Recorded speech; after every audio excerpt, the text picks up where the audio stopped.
Welcome back to the Patriots Wrap with Andy Gresh. Before we get into the rest of the NFL, the trade deadline for the NFL is Tuesday. Probably the one sport where it kind of goes under the radar. Yeah. But a couple years ago, they got Aqib Talib. Do you see Bill Belichick making a splash? I don't think so. The defense has played too well. I don't think you give up high currency to go get a corner. If you can get a steal for a 6 or a 7, then maybe you go make one of those ancillary moves. But I'm not expecting anything big. You hear names like Barkevious Mingo and Cleveland being, bandied about.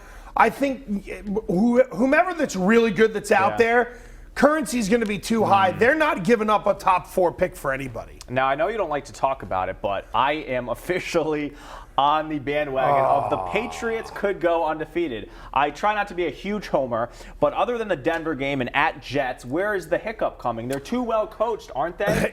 They're well coached, but that doesn't mean people don't have bad days. Everyone may have a great boss, but it doesn't mean you do a great show or a great anything. So I think there's going to be the game where they're just not going to, they're not going to be emotionally into it. Look, Brady's played clean. We really think that, and again, this isn't to denigrate the guy. Right. Do we really think Tom Brady's going to have 1 pick in 16 games this year? No. Come on, there are going to be hiccups, there's going to be mishaps, and there will be a team that will put together a great game and give them a true test and a challenge. I can see 15 wins. They're too young. There's going to be a hiccup. All right, today the Jets lost by double digits to Oakland, so the AFC East is already wrapped up essentially. Cincy's still undefeated. What'd you make of today's action? I thought Pittsburgh really blew it. They had an opportunity. They had Cincinnati on the ropes, and Roethlisberger got careless with the football. And you give the Bengals a little bit of credit because they did the job in all 3 phases of the game to be able to contribute. It was an abject failure for the Jets. You go West Coast. Yeah, they got 2 really good wide receivers, but to fail to the point at which they did, that was pretty disappointing. And overall, I just think that we're starting to see the teams that we think are really good are still really good, and the teams that are really bad, Detroit Lions, are still really, really bad. And that middle group is just too inconsistent, I think, for anybody to really emerge. I know because we have Atlanta off to a good start, and the AFC is a little more shaky because of the Jets losing today. We could have a couple 9-win wildcard teams. That's not out of the realm of possibilities. Kind of average, very average, and inconsistent in the middle of the league. Absolutely. Finally, I want to touch on the Patriots versus everyone storyline. The Jets apparently wanted the locker room bog jab, that whole story. Then how about Robert Kraft halftime of the game Thursday night calling out the Colts unprompted? Is this thing just going to keep going on and on? Well, it is if everyone continues to poke the bear, and that's what Robert Kraft clearly did. It was poking the bear and let's have fun at the Colts' expense. And at some point, everybody is going to have to get over it, but that's not going to happen until it's completely adjudicated, and we're going to go well into 2016 with this Deflategate stuff. So if Patriots win a Super Bowl, I still think it's, they'll look to stick it to somebody, whether it's verbally or however. So everyone's hurt over this. It's going to take a while. It ain't going away anytime soon. If you're Tom Brady, you win your 5th Super Bowl in your hometown of San Francisco, do you just take the trophy from Goodell, spike it, and retire? Nah, you know what? I'd have somebody beside have the 4 Super Bowl rings and put them on a finger. Only one of them. You can picture which one and say to Mr. Goodell, I can't wait for my next one. You're a big wrestling guy. I want you to think of other scenarios over the course of the year of how Brady should go out on top. Listen, are we going like Jim Ross, steel chair? All this, good God almighty, the commissioner, and he gets croaked over the head with a steel chair or bag shot? Come on now. We have plenty of time. The Super Bowl not until February, so if the Pats get there.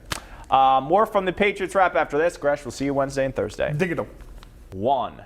Welcome back to the Patriots Wrap. How do you like our new logo? What? The new logo. This is different? Yeah.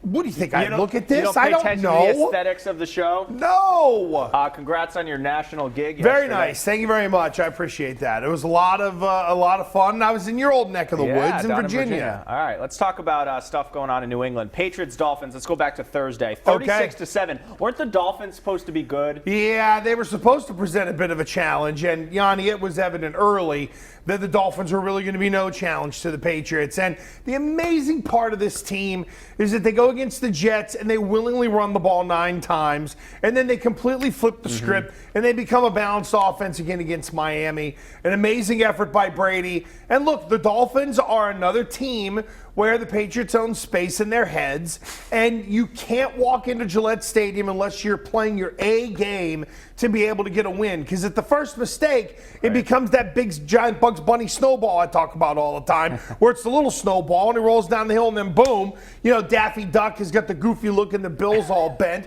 But that's what happens to teams mentally when they come in here and they make the first mistake. Now, with Dion Lewis, Julian Edelman, and Rob Gronkowski, are the Patriots as diverse and multiple and creative as they've been in recent memory? Yeah, and I think, honestly, there's more to come because as Scott Chandler continues to get settled, and again, you're never going to feature Chandler in a game, but if he develops the kind of rapport with Brady that's necessary, he's a guy that if you leave him uncovered, you can hit him for, 5 balls, 89 yards, and a touchdown, and that gets you through a game. I think we still need to see Brandon LaFell get better and better. So, yes, I do think they're incredibly diverse. And right now you can argue, after Gronkowski, then Brady, the third most important guy in this offense is Dion Lewis because there's your matchup out of the backfield. So dynamic. And how about that spin move the other night? That was R1. R1 on the old PlayStation button. Let's talk about the Redskins game. Not a very Do we sexy, have to? Not a very sexy matchup. 3-4. They're coming off the bye. Belichick said today, they've had the tape on them since last week. Is this going to be even close? No, I don't know it isn't because it's another team where they, you match up against the Patriots and it's we're going against the Patriots, and it's Kirk Cousins who, while he can scream at the Comcast Sportsnet people after a win, I don't think what happened there is going to carry over necessarily. And look, Cousins is a nice little player. He is not ready to be able to deal with Bill Belichick and this defense with the way they're playing right now. And look, let's give the defense a nod. They've done a really nice job of not only transitioning new leadership with Gerard Mayo getting diminished snaps, but they've really got a lot of young guys playing very important roles. All right, good stuff, Gresh. In this first session, after the break, we're going to have highlights from around the NFL. We'll come back with you and discuss the rest of the happenings on this Sunday. Much more from the Patriots Wrap coming up right after this. New logo.